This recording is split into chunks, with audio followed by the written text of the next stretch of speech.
I'm James Wedmore, and with 17 years online, I've built my business to over $12 million in sales per year. And this is the first non-business business podcast that shows you how to apply the principles of spirituality, energy, and mindset to grow your business beyond your wildest dreams, all from the inside out. This is the Mind Your Business podcast. But it's the humble ones that end up, if they can find a way to reconcile remaining humble but operating from a place of service, they're the ones that succeed and thrive the most, you know. So that's a really powerful reoccurring dream, and I'm sure a lot of our audience will resonate with something similar to that. How have your dreams been since you've been in Sedona? I got here last night, and okay, so it's only been one night. Yeah. Okay. And this morning, I knew I dreamed a lot last night, and I woke up and there wasn't anything that I could grab hold of to go with it. But I sat out. I'm staying in James B&B, a beautiful piece of a house. They call it the Buddha Bungalow. The Buddha Bungalow. There are little Buddha guys everywhere. It's awesome. So I sat out on my first night. I got this view of the mountain ridge. And I sat there last night and I watched the sun go down, and I did a lot of breathing exercises and chanting. What I was trying to do was just get back to 0 point, as in let the tension go, let the energy go, and just try to get back to this place where I can just be in the moment and not have anything feel like it's pulling me in one direction or another. Because I have a lot of different directions my life goes in on any given day, and or in any given week. Sure. I sometimes look back and go, taking care of the house. My dad's elderly and he lives out of state, so I'm taking care of a lot of things for him. I can have things going with my school, as an author, different things come my way. And then I have these audiobook and podcast projects that I do. I have relationships that I maintain. It's like, that's actually kind of a lot. And do you just see a correlation with when the mind is busy and the 3D life is busy, that it's harder to recall dreams? Yeah, definitely. I go through normal ups and downs. I've been keeping a dream journal for 30 years, and I can look and see there were times that it was as long as a month that I hardly wrote anything. And then I'll get to this point where it's like, whatever I was smoking that night, ooh boy, because now all of a sudden 3-4 dreams are popping up, and I can look at my journal and be like, there were days in a row like that. And it's like something builds in me that is, my cycle is like intense activity followed by like very chill, like not no activity, but I go through these cycles where a lot of, with my dream life and also with my professional life, my everyday life, where I go through these cycles of intensity, and I've learned to be okay with that. That's part of the way that I work best as a person. I feel the same way. And when I first moved to Sedona, which was like right at the beginning of 2020 was happening. I was also going through a divorce at the same time. My dad had just gotten very ill. So I had a lot on my plate, and Sedona is such a magical place. I think that whole year, maybe like 18 months, my dream time experience was I'd close my eyes and I'd open them and I'd wake. Like it was just like that, and I couldn't recall dreams at that time, but I just knew like I had the most deep sleep of my life. It just felt like I was restoring healing on some level, and it was like I would shut my eyes and I'd open them and it's morning again, and that was all I could remember for like 18 months. And I was noticing that during that whole phase I was really struggling to remember my dreams. It was like really, really hard, but I've gotten back into a better cycle of it. So okay, with that, I know one rapid fire question I want to ask that I know you have some good practices on. We're going to have a lot of listeners saying this is all great, but I don't remember my dreams. Okay. What are some other tips, best practices for setting up dream time? Great question. And thank you for bringing that up. Yeah. I know that this is where people have to begin. If you don't have any content to work with, you can't come to someone like me to work with on your dreams.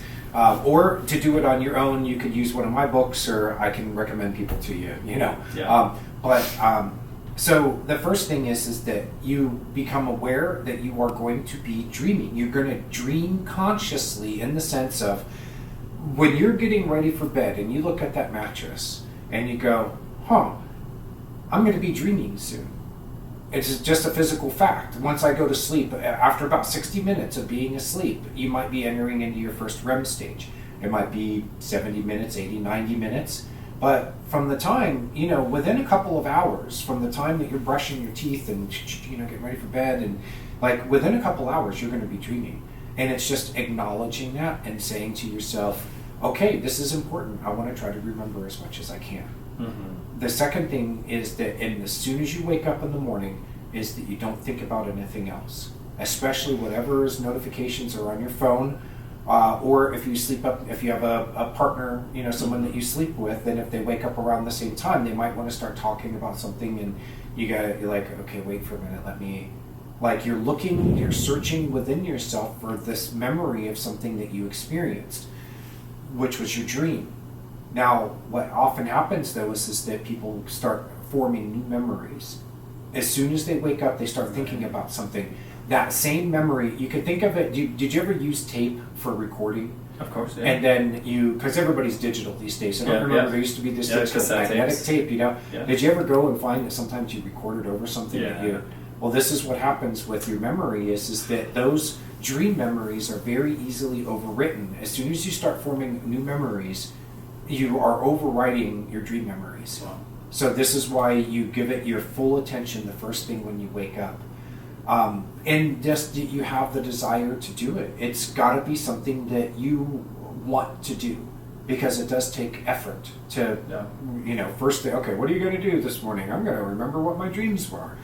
Oh my goodness, I remember that and that and that and that. Now you're pulling out your notebook and you're writing it all down. And now the first 20 minutes of your morning has been spent doing something that, you're making time to do this. For a lot of people who've got other things they got to do, it's got to have that sort of priority. So time and desire is really what it boils down to. Give it the time and have the desire. You had a great prompt too, which was something to the effect of like, what was I just doing, or where was I? Where was I? Oh my gosh. Yes. Like every time I feel like it's on the tip of my tongue, and I ask that, it like answers. And there it is. Yeah. It's so the idea is that when you are in a dream, you are in a time and a place. It's occurring in a time. It could feel like it's present time. It could feel like it's the past. It could feel like the future. But it is a time and it is a place. And if you put yourself into that mindset, it helps to get to where those memories are. Because you think does. So you think of it in terms of where was I, and then you go. So if I can remember that, oh yeah, okay, I was in that town and I was walking down the street. Okay, so I just figured out what I was doing. So the next question's already answered. I was walking down the street. Okay, so what happened next? And I can just start asking questions, and it just starts pulling forward. And those memories, it's like they were behind the curtain, and with my effort, that curtain opens up, and there they are.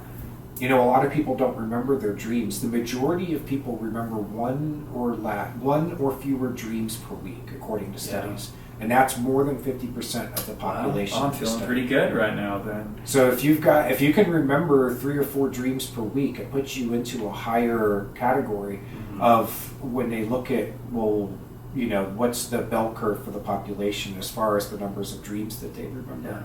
Yeah. And the average right there is maybe 1 per week. Do you have a lot of experiences of lucid dreaming? Some. Yeah. Yeah. I have to spend a lot of time preparing for that. Are you familiar? Yeah. There's a prompt that's in the Carlos Castaneda books. If you ever read any of those, are from like the late 60s. The Art of Dreaming. Every dream interpreter's got to read the Art of Dreaming. Yeah, and he talks about looking at your hands before going to bed, and then that way that if you see your hands while in the dream, it's like an anchor that'll wake you up. Because you're prompting your mind to think, I'm dreaming when you see your hands. Yeah. You're looking at them, and what you're trying to do is figure out, Like, how do you know right now that you're not dreaming? We don't. You could say, well, I can pinch myself and I can feel it. Well, I've done that in dreams. A dream. Exactly. I've done that in dreams. So it's kind of creating something in your mind where you go, well, if I see my hands, it's a prompt for me to ask myself if I'm dreaming. Yeah. And oftentimes I never even got to the next, like, people would be like, well, if I can stick my finger through my palm, then obviously I'm dreaming. And I trained my mind to do all that, but all I had to do was ask the question, and then I would become lucid, because I would realize if I'm looking at my hands and I'm asking myself if I'm dreaming, it means I'm dreaming. Yeah. Although I would do that periodically during the day. Okay, well, my finger is not going through the palm of my hand, so that means that I'm awake. Right. But I found that my dreaming mind, if it wanted to confound me, could very easily do that, because I could dream that I'm putting my finger here. Or here's an even better one for you. I put my finger right through my palm and I go, oh yeah, I'm not dreaming. You know, like right. Because somehow it makes, in dream logic, it makes sense that people, oh yeah, you can put your finger right through your palm, no big deal.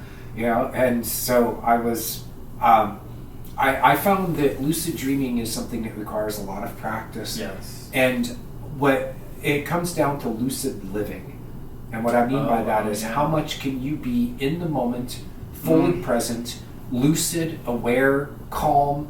Wow. And that is what leads to, for me, more lucid dreaming. So do you prescribe to a notion that this is a waking dream? That this could be a dream that we're all having ourselves? Well, Castaneda said it, Yeah.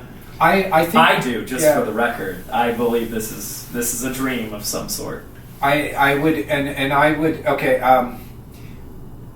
wholeheartedly agree. Mm-hmm. And this is after a long time of pondering these questions and testing them. And I think that what I've noticed is that our physical material world will manifest the contents of your mind and your heart, but in a sort of delayed sort of way, whereas in dreams it happens instantaneously. You know, I can have a lucid dream or just a regular dream where things can happen right there, whatever it is, I think it and there it is. Yeah. Especially if you think, I don't want that to happen. Yeah. Like, that door, I know that the big black dog from my dream, my nightmares I had as a child, there it is. If I open that door, that dog is going to be there, oh my gosh. And it can snap right there it is. And yes. But what I've noticed is that the physical world, it seems to work on the same sort of way. It's just that it doesn't happen instantaneously. There's a slower sort of way for us to understand, so that we can understand cause and effect. Mm-hmm. And I'm a big believer in manifestation. Yeah. I think that what you give off, you give off a sort of a frequency, and that the world becomes a mirror that mirrors it back to you. But there's another thing. And that's just like in the dreams. It is. I mean, it instantly molds itself into shape for yourself to be able to create an experience for you, so that you can become more conscious. I think the same dreams are doing that. That's essentially what dreams are trying to do. Yeah. They're trying to make you a more conscious human being. Life and the universe is trying to make you a more conscious human being. And there are symbols in the 3D reality that we're experiencing. We dive into, animal, spiritual, energetic meanings of spirit animals that come to you, that you see. That's a symbol for something. The emblematic themes of like stubbing your toe, or I have a leaky faucet, or those things. I absolutely see those as energetic symbols or themes of something. Why does this always happen? Why does I always get this type of theme in my life? This thing always happen, and there you go, and you can dive into that. Because you're attracting it to yourself. You're making you're causing these, you're actually setting up these scenarios for yourself. Yes. Because there's something that you're trying to learn. Yes. I can give you a great example. Okay. From, I had a friend of mine in college who, after we got out of college, she bought a house. I ended up rooming with her. And she was a pharmaceutical sales rep. She hated her job, but she loved the money. It paid really well. She one morning, I'm still asleep as she's dragging her butt out to go to doctor's offices at 7 in the morning, and I hear this sort of a scream coming from downstairs, and she was going down the stairs to the garage to get into her car to go to the doctor's office and start her work day, and she fell and twisted her ankle, and she ended up having to go to the ER and all that. It got her out of work for the day. And I asked her, I said, I had this feeling. I said, what was the last thing you were thinking about just before she slipped? You don't have to be a genius to figure out that she was thinking, God, I don't want to go to work today. I wish I had an excuse to get out of going to work today. And then next thing she knows, she slips. And it's like, yeah, you actually created that scenario. Yes. Because there was something in you that was, you weren't, something in you said, well, I can't just give myself a day off today. That wouldn't be right. But there's another part of you saying, I need the time off. And I have other things I want to do today. I want to live my life in a way so I'm not constantly grinding away doing this. And if you don't do these things for yourself, if you don't listen to those little voices, then they will just get louder and louder. Bigger and bigger. And this is what we've noticed with dreams, is that if you have something, it can start off as a fairly mild message. And if it's important, but you don't get the message, or you avoid it, or you repress it, then it will come back, but louder and louder. Because that is the way we pay attention. It's like, what is the emergency? Where's the pain? Where's the problem? Okay, I'll put my attention on it. So it's just about developing that acuity of like, can I address it when it's small so that it doesn't have to become big? I have so many of these stories in my life. We had an example of a handyman that we hired to finish up some projects around the house, and we noticed really quickly a weird theme, that around him would always be a dead animal. One day he comes into our house and he had a dead bird. 2 days later, there's like a dead baby snake that he finds. He goes, oh wow. And there was some other dead animal. And we're like, Jenny and I are like spidey sense, like keep your wits about you. And by the third one, I said, I don't know why, but he's gotta go. I just think we've got to pay attention. You can't hear those signs and not. And we let him do one more job. And then at 4 a.m, I'm woken up to this sound, and there's 3 inches of water in our laundry room. It's flooding, like our whole line. We had just redone the drywall, the paint, and the cabinets in there, all destroyed. And I film all my videos of like DIY projects because I like to film it and do stuff with it. I had it on camera. He left a pipe unfilled, uncapped, and our water softener did its cycle at like 3 or 4 in the morning. Yes. And flooded the whole freaking room. And I was like, that was the last job I had him on. And then of course, I just let him know.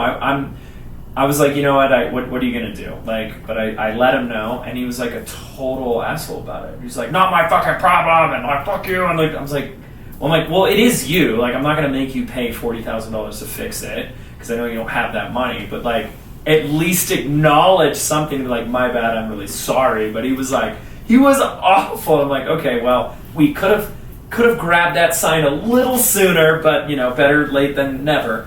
I have those examples throughout my whole life, and it's just like you learn to pay attention. So it's like in the waking dream, there's the symbolism and the signs, and in our actual dreams. So what a great example! Yeah, waking, the symbol, it does work much the same in our lives. Yeah, I think get it does. The same sort of sense, and I think that you're drawing on the same inner sixth sense or faculties that intuitively. And the world can give you signs and synchronicities that says that this is a good person, this is maybe not such a good person. Yeah. If you're involved in business, you need to know the motives of the people that you're going to get involved in. Totally. And if you can pick up something that says this person danger. danger, then it'll save you a lot of trouble down the road. And boy, didn't you wish that you would have. Oh yeah, and I have just way too many of those examples to count. Okay, I want to go here really quickly because I think this will be a really nice place to go with people. I've heard your perspective, and I love your perspective on this about just like the universal meaning of any symbol in a dream, and that really it's about how that symbol can be unique for you, because it could have Van Halen, Eddie Van Halen, could have a very different relationship with you than somebody else, assuming the sound, right? So don't just lazy default to whatever Google search. What does this mean? But would you also say there are some general themes to like certain types of symbolism that I'm wondering we could go over? Like, oh sure, is there a general symbolism to things like water in the tree? Yeah. We and it would be funny if we opened the show with this, because this is what tends to get people drawn in. Yeah, I know. I want to have, and the reason why is because it hits on themes that once, if I have done my job, if I can mention something that somebody else has dreamed about, and it could be sort of a general theme, and that they are, I go, well, this is what it could mean, and this is how you get to that understanding of it. And they go, shoot, I had a dream, and that's what it meant. Yeah. So water, for example, it depends on the context. The water flooding your laundry room is a different type of water than a nice warm bath or a pool that you immerse in and you feel very comfortable in it. Yeah. It's not, and your water is an emergency situation, right? Or it could be the tidal wave or the flood or something like that. Those are, so it depends on how the dream presents the symbol. If that's going to give you the context to understand what the symbol means. Yeah. So it's a lot of these. You mentioned Googling it, and I can't tell you how many times at Reddit it's somebody's last resort is to actually ask another human what they're, Wow. Well, I tried Googling it and there weren't any good answers, so I came here to see if any of you could help me to understand what my dream means. It's like, there was a day when we actually, So anyway, and now people are chat GPTing all their dreams, or the chat GPT, or you could go to the Dream Interpretation Dictionary, which was the dictionary I created, where I tried to actually teach, instead of just saying, well, water always means this emotion, and a lot of people will go, oh, I don't see the connection, so I tried to explain it instead of just giving the answer. Emotion is something you immerse yourself in. Emotion is something that can be warm or cool or cold. It can be hot. It can be still, or it can be tumultuous. Yes. Yeah. It can be overwhelming, or it can be shallow. Right. But someone who grew up on a lake or at the beach, it could also, for that person, have a different meaning. I grew up at the beach, and I have dreams of the beach and the ocean.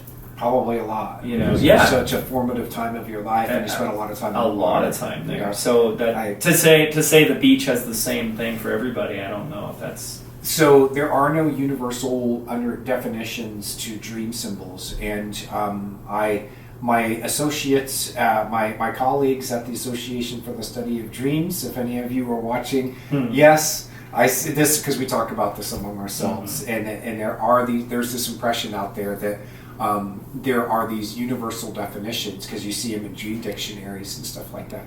And I go, no, there aren't any universal. In fact, it's mostly personal, but there are themes that you find meanings to these that come forward a lot. People who are having dreams about tidal waves and tsunamis are often dreaming about something that is overwhelming.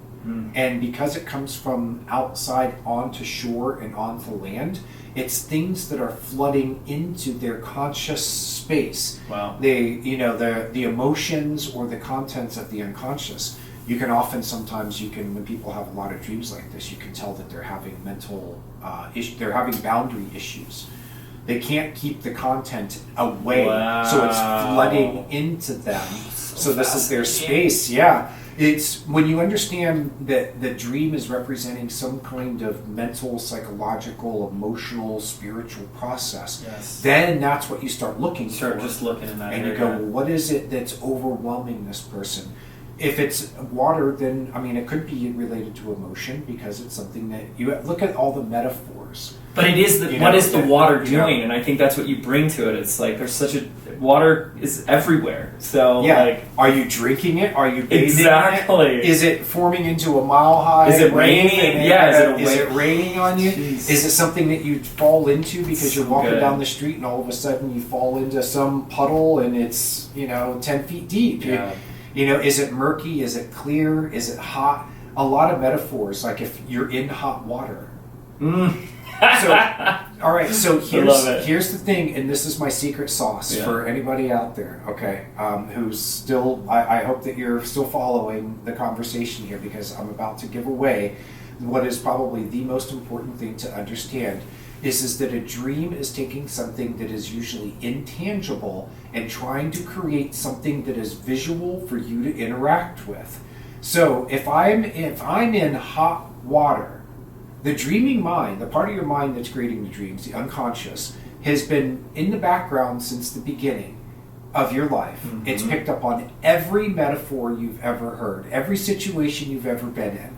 And if it needs to visualize the idea that you are in hot water, here's trouble. Yeah. It has different ways it can create that scenario. It could have you with cops beating down your door. It could have you running from, a helicopter that's in the sky following you around, okay? Or it could put you in water and make it hot. Yep. And the metaphor is right there. I'm in trouble. And so that's what it's... And then what is the feeling that comes along with it? I often tell people you don't have to necessarily interpret dreams. Just feel your way through them. And see where you're feeling, you feel like you're in trouble. Oh, okay, well let's... Yeah. And especially notice when there is a contrast between what the scenario says and how you're experiencing it. So an example I like to give is the person who dreamed about being at an amusement park and hating it. Mm-hmm. Can you guess why? No, because I have dreams with an amusement park and it's like the opposite. It's like my happy place. Okay, so and for most people, it is their happy place, right? And ideas such as amusement. But what if the amusement park is reminding you of all the fun you don't get to have? Oh. Yeah. I have someone very close to me is the person who always seems like she's taking care of everyone else's business so they can have a great holiday occasion. And the turkey was browned just right, and the mashed potato, I'm thinking of Thanksgiving, the mashed potato was just right, and the before and the after, and it was all perfect.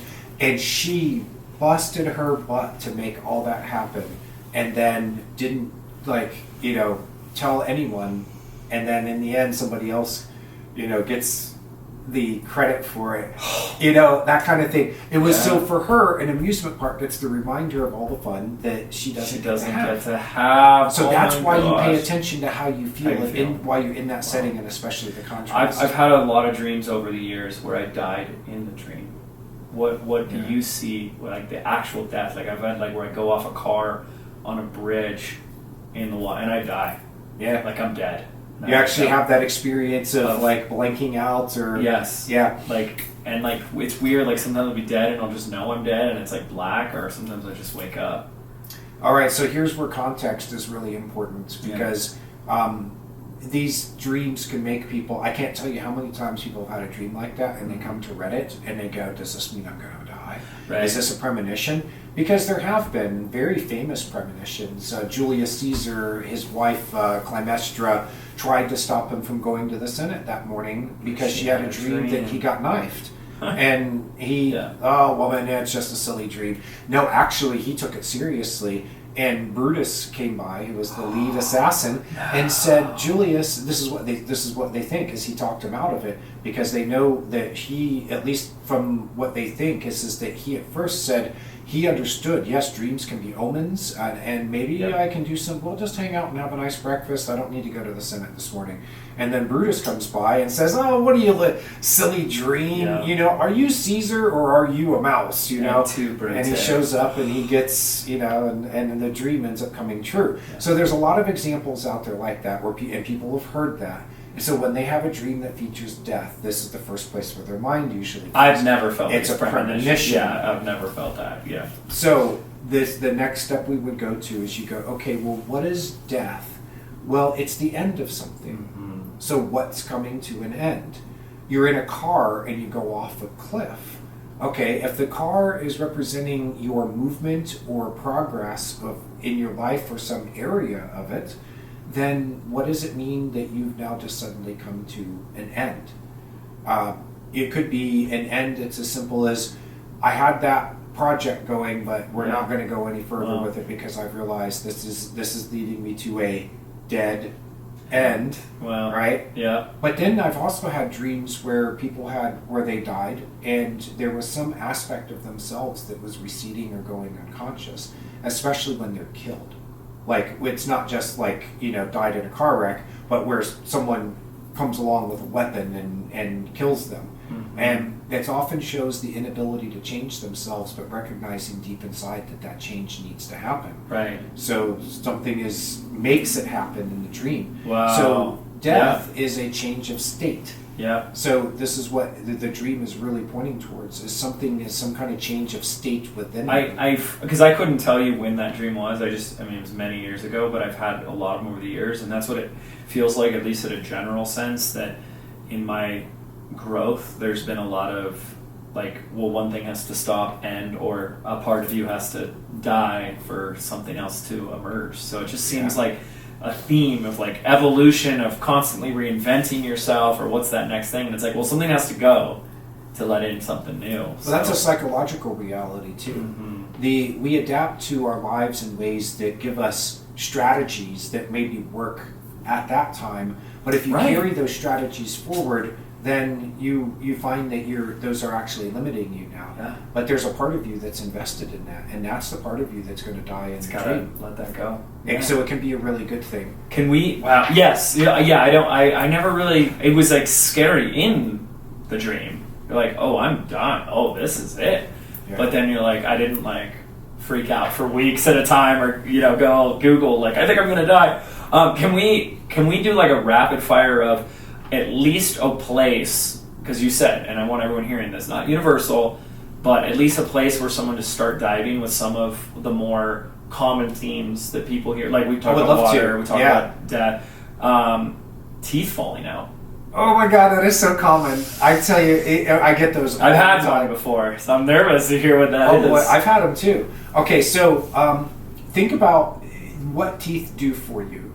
And so one of the first things is they're involved with your presentation. People see your teeth. Mm-hmm. The condition of your teeth say a lot about you, if you've had good dental care or not, things like that, a person's smile. So presentation, sometimes concerns about how a person is presenting themselves. It depends on how the teeth are in the dream. If you open your mouth and look in a mirror and you have these concerns about your teeth, it can mean that you have concerns about how you're presenting yourself. And I don't mean just physically, but I mean your overall sort of demeanor and the way you come across. If dreams crack and fall out, it can be an expression if the teeth crack and fall out. Whoa. If the teeth crack and fall out in a dream, it can, now we're moving towards the idea of tension, nervousness. Sometimes it's involved with lying or being unable to speak the truth, because there's an old expression called loose in the tooth. And it used to mean that a person exaggerates or they're loose with the truth. They would say loose in the tooth. So this is loose teeth. I've noticed that. There was one guy who he had recently come out as trans to his dad, and he said he had a dream that they were at dinner and they were talking, and he opened his mouth to talk to his dad, and all of his teeth started crumbling and falling out, like landing in his mashed potatoes or whatever. Whoa. And we figured out that what it was is, he said, the conversations with my dad ever since I came out to him have been so awkward. I don't know what to say to him anymore. Yeah. In the dream, he opens his mouth and his teeth fall out. It's showing that he has an ability to be able to articulate.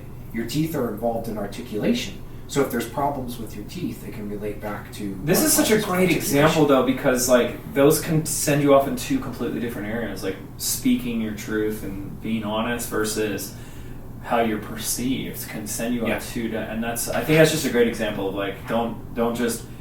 universal. You got to ask the questions and prompt. It's all in context. Yeah, it really is. Dreams123.com, by the way. I teach how to do this in a few. Well, there's a website, dreams123.com, that's my updated, that teaches all of this information. It's all there. It was an early version of a book that I'm still putting out, but it's the information is there. It's just not presented as slick and packaged as it will be when it actually the book comes out. Let's do a few more. You shared this one at Next Level, and I was like blown away. Talking about hair. Yes. I think we can go into a lot of contextual differences with hair, cutting hair, long hair, but where do we start with hair? Okay, so the place you start with is to understand that the dreaming mind, when it creates a symbol, can look at how that symbol is used or how it functions in our everyday lives. Hair is something that grows from your head. Now, what else grows from your head? Is you could say like a thought process, or especially is it a line of thought, because a hair is a line of so you have that idea of line of thought. I've had dreams that were people who they look at themselves in the mirror and like their hair is all frizzy and out of place, and that's not their normal hairstyle. Well, it's because there's something that is disorganized in their thoughts, or they have dreams that they're cutting their hair or styling it. And that's like getting your thoughts in order. Literally, when you run a brush through your hair, you're making all those hairs line up and go the same direction. You're putting them in order. So it's so good. The dreaming mind makes these observations and says, oh yeah, I got a great metaphor. Anytime that you're getting your thoughts in order, I can show you styling your hair, and it's related there. Now, there's other things that can come into it, such as fear of infirmity. Like if you're losing your hair in a dream, your hair falls out. It can have to do with like you start noticing you're not remembering things as well. Maybe your mind isn't as sharp as it used to be, something like that. But that's still connected to thoughts in the brain. Yeah, it's still connected to that. Yeah. Although, and there's also subjects that can come in such as vanity, and presentation. The way that what's the last thing I do before I would step out on a stage like that? Before I get into the room, the last thing I've done is I've gone and looked at myself in a mirror. Make sure there's not something, it doesn't have to be perfect or anything. Just don't let me embarrass myself. Right. All right, so what's the next one? Flying. Another very common dream. Now, flying without a vehicle, like you're flying. Okay, see, that was you read my mind, because I was going to say there's a difference between flying like in an airplane. I once flew on a reclining lounge chair. I was lucid dreaming, and I kicked my feet up, and it was like the Memorex guy, if you remember the old commercial. Classic. So it's blasting me in the face, and I'm going, yeah! And I'm going, and it was like I'm on my lounge chair, and I'm flying with feet forward because the thing is kicked up, and I'm flying around my backyard. And, so that was kind of flying under my own power.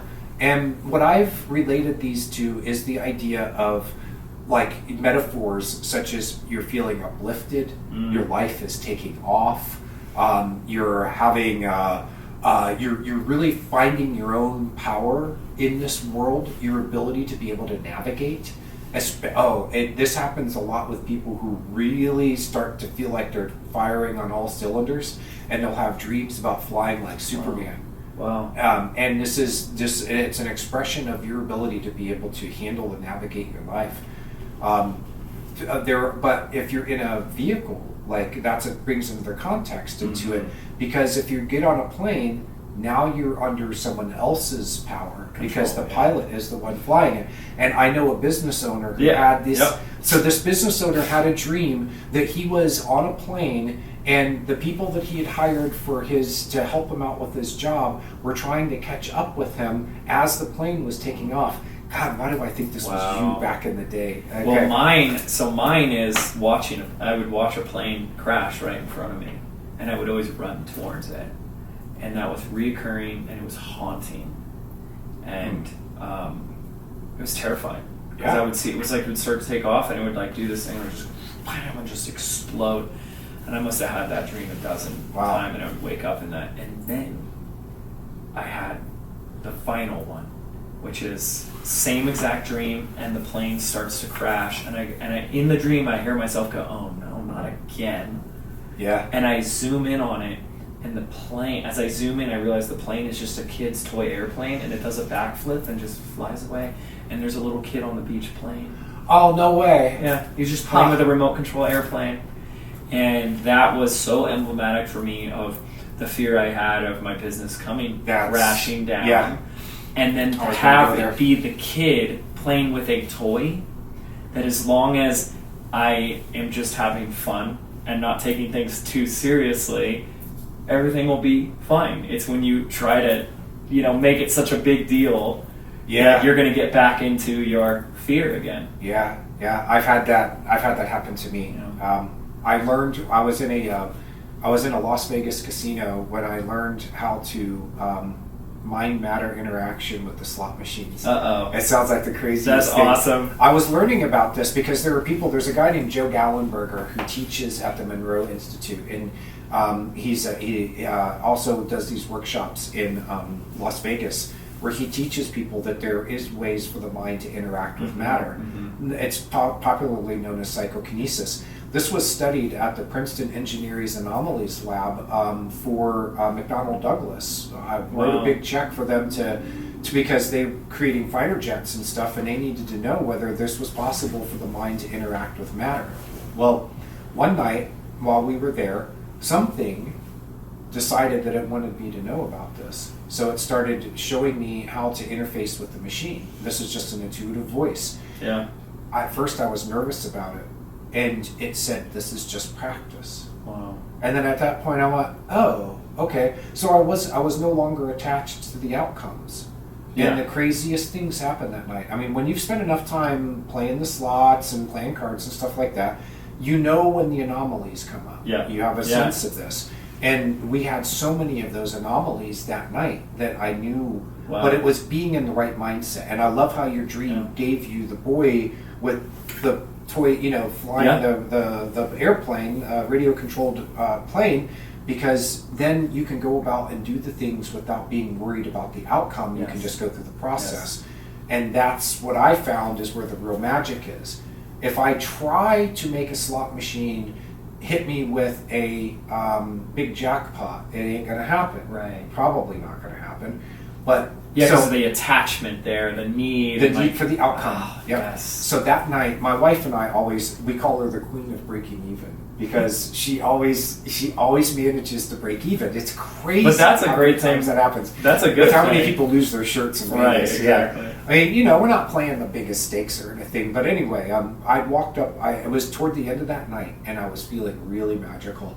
And she was at one of the Buffalo machines, and I come up to her, and it's like 2 a.m, and I'm like, "So how was your night?" She's like, "I'm down a few $100. She's like, "It was fun. It was okay." She's like, "It's down a few $100." And then all of a sudden, I hear that ding, ding, ding, bonus round, and I'm like, "Okay, I can feel what this is going to be. I can feel it." So it was like, don't even look at the screen. What I tried to do was I put my arms around her and kind of, nobody's even anywhere near us. It's 2 a.m. in Vegas off strip, and I felt this energy. And it was just like, give it the energy of love. So I created a bubble around us, but I kind of put my foot up against the machine to try to make that feeling go through me to the machine. I have never seen a Buffalo machine give so many bonus rounds. Okay, wow, crazy. At the end, when she cashed out, she was back to even. I got her a few $100. She was back to even. I love it. Yep. She's walked past a machine before where she went, I have a feeling, it was end of the night kind of thing, and it's that quarter slot machine that, it's been sitting there, nobody's been playing it all night. She's like, I have a feeling that machine wants to pay out. And it'd be like the last 25 cents on one of those little vouchers, and she sticks it in there, presses the button, bonus round. Like, how did you... Yeah. But I figured out that there is something that, in the same way that you can just kind of know something in a dream, I think that there are times that you can pick up signals from your environment that tells you that something is just, this is like either the right time or the wrong time or the right person or the wrong person or whatever it is, but this information is sort of floating around out there. So and I think our only ability is just not to judge it. It's so easy for us to get into our analytical mind that sounds ridiculous or whatever, and I wouldn't tell anyone go like do anything reckless or stupid. If practice this skill, it doesn't have to be with anything like I found this good feeling, I'm gonna take out a second mortgage.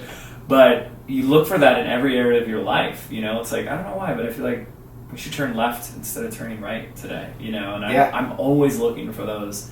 I don't know why, but we should. And Jenny and I do it like every weekend out here. And we're like, I think we should go into this store this week. I'm feeling that. Let's go. And boom, you bump into somebody, or you find a piece of amazing art in a gallery or something. And yes, we did that literally 2 weeks ago, and we went into a store, and I found this little artist made amazing artist, and he welds this metalwork, and I found it. And I'm like, I have to have this, and I said I'll take it on the spot.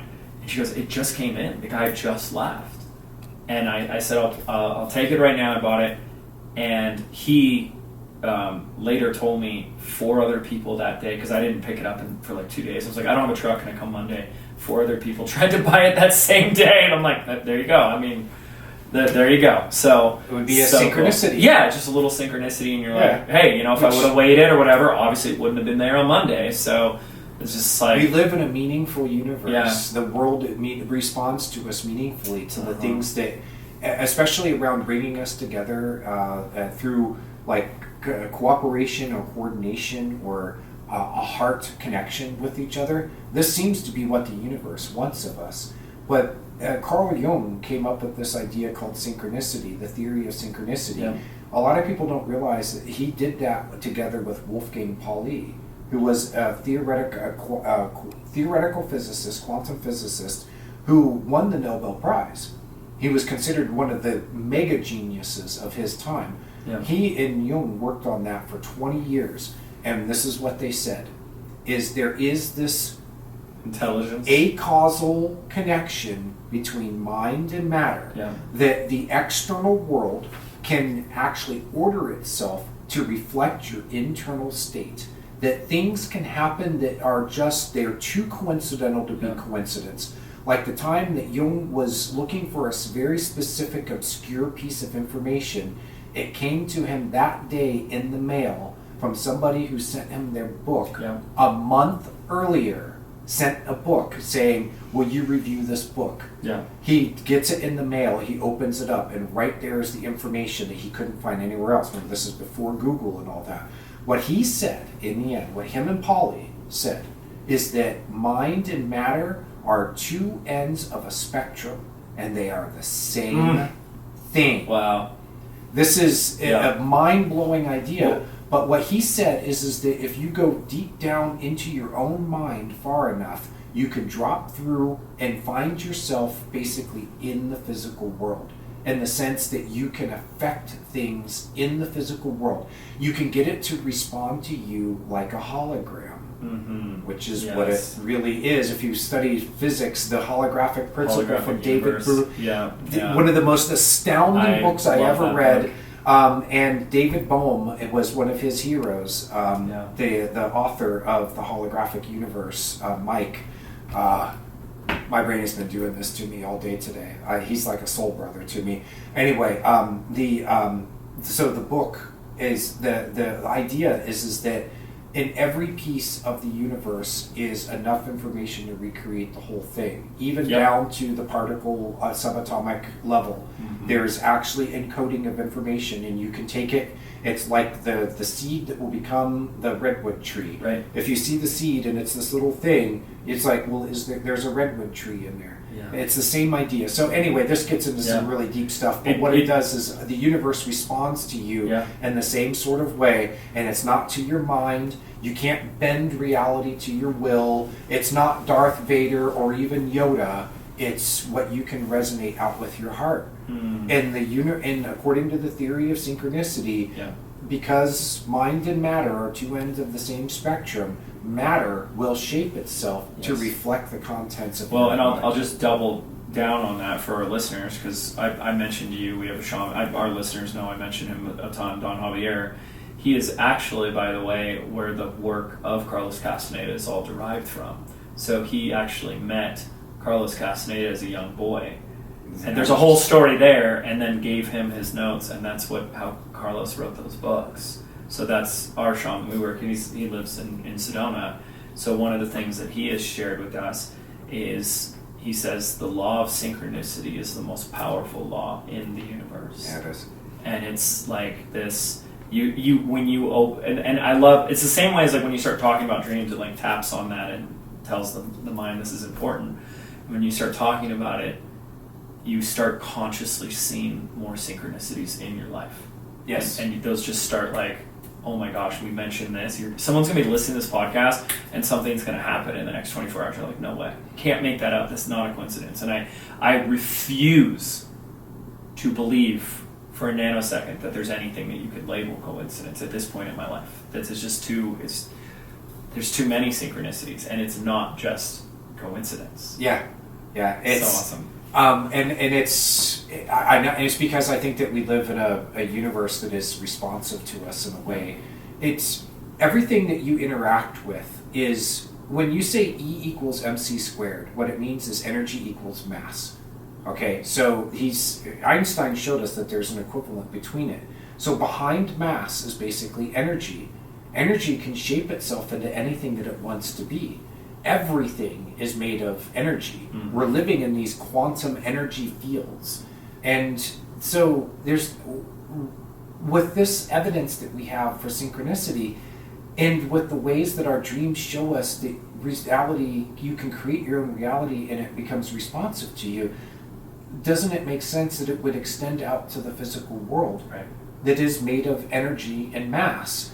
But it's underneath it, it's interfacing with us. Yeah. It knows our mind, it knows our heart, and it's actually interfacing with us and responding to us. Yeah. This is one of the greatest secrets, I think, of out there. People think that their lives, that they do not have control over the situations, things happen randomly, especially with people who work in business. We know that you getting lucky, sometimes there is that sort of factor of getting lucky. I know as an author, you can put a book out there and slap my name on it, and it sells 25,000 copies. Put Stephen King's name on it, and it sells 250,000 in the first day. Yeah. He did this with the Bachman books. He put out books under his own the pen name. He did it under his pen name. Yeah. And this is where my example comes from. It's in his memoir on writing. He wrote 4 books. Sold 25,000 copies over the time they were out. 5 All 4 combined? Or? All 4 combined. He sold 25,000 copies. He put the 4 of them together, slapped Stephen King's name on it, and they sold 250,000 copies on the first day they were out. He acknowledges that there was a little bit of dumb luck to that. But at the same time, I look at it and I go, but there is something about Stephen that seemed to be fated for him to be the person that he is in the world.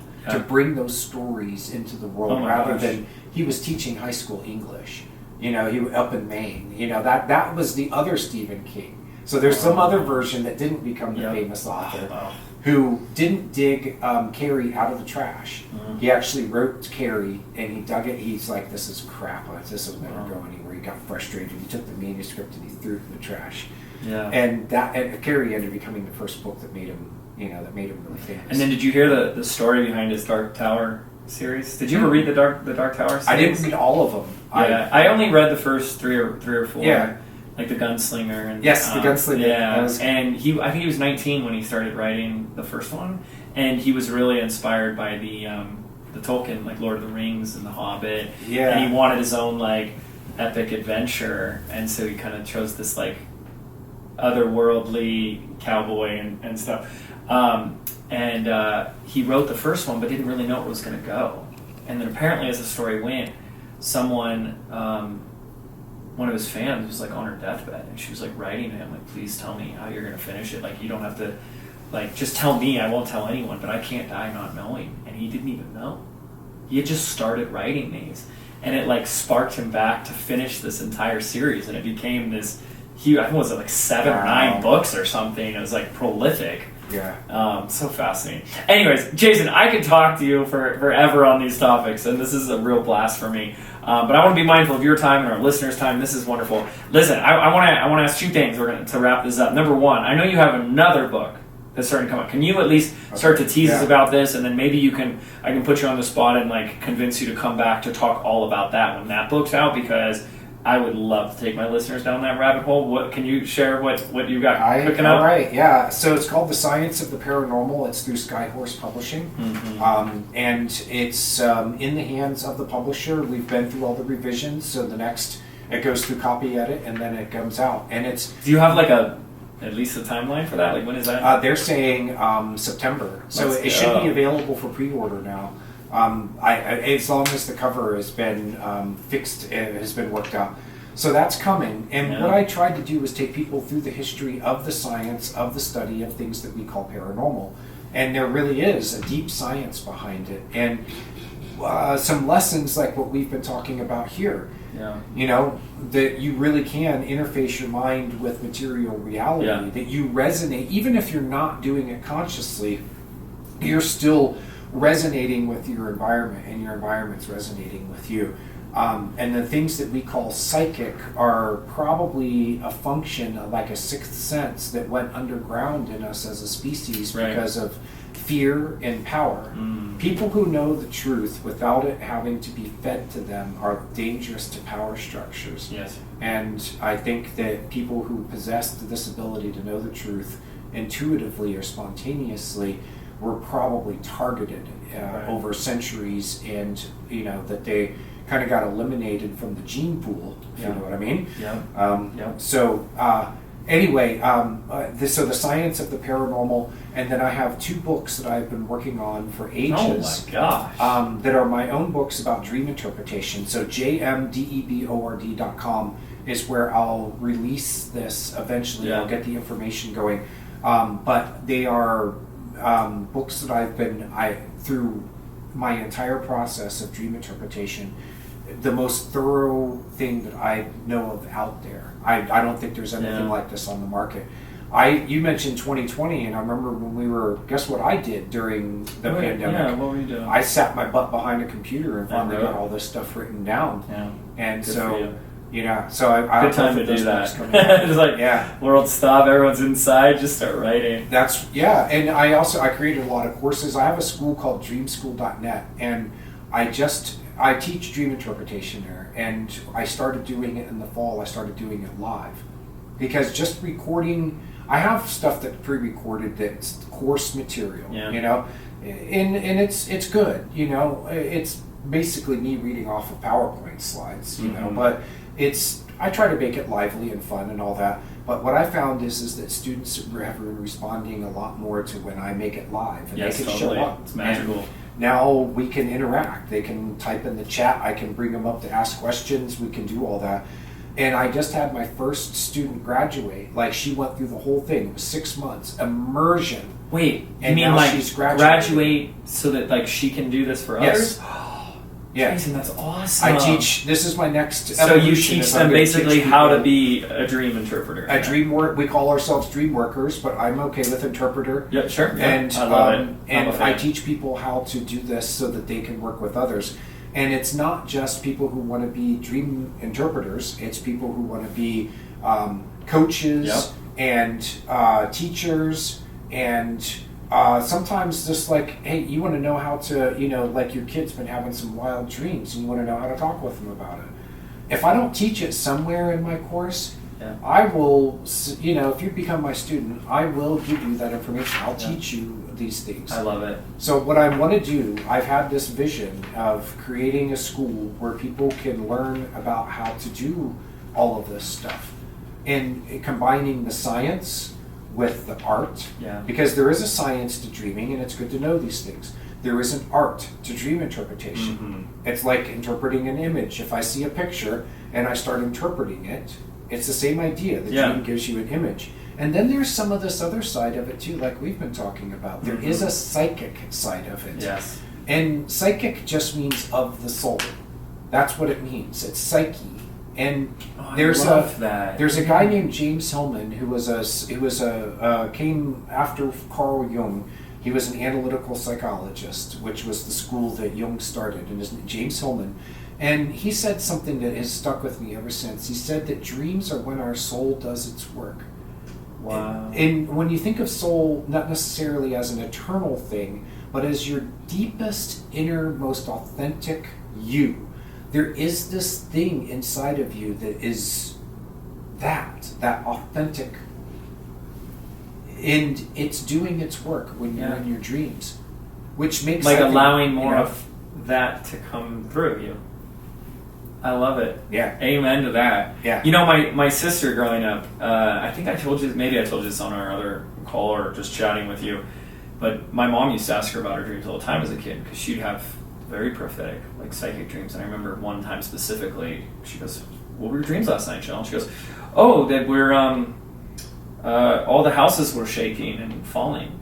And so my mom thought we were going to have another earthquake, because in the 90s there were a lot of earthquakes in Southern California. Yeah. So my mom even started taking down all the nice knickknacks off the shelves and everything. Yeah, I think it could get broken. Yeah. Thinking here comes an earthquake. Nope, it was a landslide, and there was a huge landslide in Laguna Beach. That if you can go Google this. It was a huge one. It was a block away from our house. Like we could see it from our house, and I think it was about 3 to 4 days before it happened that my sister had that dream. A lot of people dreamed about the Aberfan coal mining disaster. It was in it was in the Welsh countryside. They had this industrial sludge from coal mining that was all in this pool, and they put it up on a hill, and at the bottom of the hill was a school, and the thing broke, and all of that industrial sludge came down, and it wiped out that school. And there's like 150 people died in that. There were so many people who dreamed about that ahead of time. Whoa. These are things, insane. And if I want to get people's attention as a dream interpreter, I start talking about this kind of stuff. Because I can talk about the methods and, of dream interpretation and the science and all of that stuff. But when I start saying, the James, and those close family, so the sister who had his sister has a dream of just before an avalanche happens. Yeah. The Aberfan disaster. David Booth dreaming 10 nights in a row about a plane crash. Fiery plane crash on takeoff. All he knew it was American Airlines because he could see the logo on the back of the tail. He calls on the morning of the 7th day in a row that he's had this nightmare. He calls the local FAA in Cincinnati and talks to a facilities manager who actually took him seriously, and they tried to identify. The only thing they could figure out, this is in the 1970s, was that it was a DC-10 because the engines were mounted on the tail instead of on the wings. On the morning of the 10th day, he knew that it was going to be the last day that he was going to have that nightmare. And on that morning, an American airline flight out of Chicago crashed on takeoff and killed everyone aboard. Oh my gosh. And I'm pretty sure someone in the band Lynyrd Skynyrd, because a few of them passed. They all weren't a plane. It was their backup singer. And I believe one of them had the dream that they were going to crash in a plane. And it's in one of the books I have coming about premonition dreams. She was one of the backup singers for the band, and they were touring, and she had gone off home and was doing something, and she had a dream. She saw the plane crash. She saw the smoke fill the cabin. Yeah. She heard all the screams and all that, and she finally got a hold of the band and told them. And they were creeped out by it, and they took a vote, and they said, "Okay, this will be the last time we fly this plane. Oh my gosh! The next place that we're going to be is we'll be able to lease a new plane." And it was supposed to be the last night, and that was the night that the plane crashed. Yeah. And they have footage on YouTube of like their last concert, and they're playing "Simple Man" and what's the other song? It's just like Sweet Home Alabama. No, it wasn't Sweet Home Alabama. It was what's the one that's in Forrest Gump with the epic? I can't think of it right now. Freebird.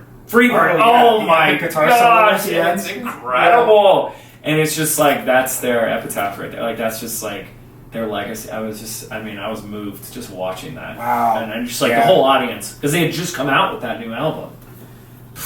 That's so tragic, but. Jason, this has been fantastic, brother. I so appreciate it, and I know I could talk to you for hours here, and I think we did talk for hours, but I'd love to have you back. I would love to come back sometime. I would love to talk about the science paranormal. I think that would be real fun. We'll get a copy of the book through the publicist to make sure that it lands in your hands. Beautiful. And just remember, folks, pay attention to your dreams. You can go to dreams123.com and learn the basics of how I teach dream interpretation. If you're going to have some videos from the next we level, could do that, yeah. You know, where Yeah. I taught a simple process that anybody can go through to engage with the dream. Remember that there is an intelligence behind the scenes of your dreams. It doesn't have any ego turf, it doesn't have any blind spots, and it's there to make you a more conscious, better, more effective human being in all areas of your life that it can help you with, which is all areas of your life. And you don't just engage with it.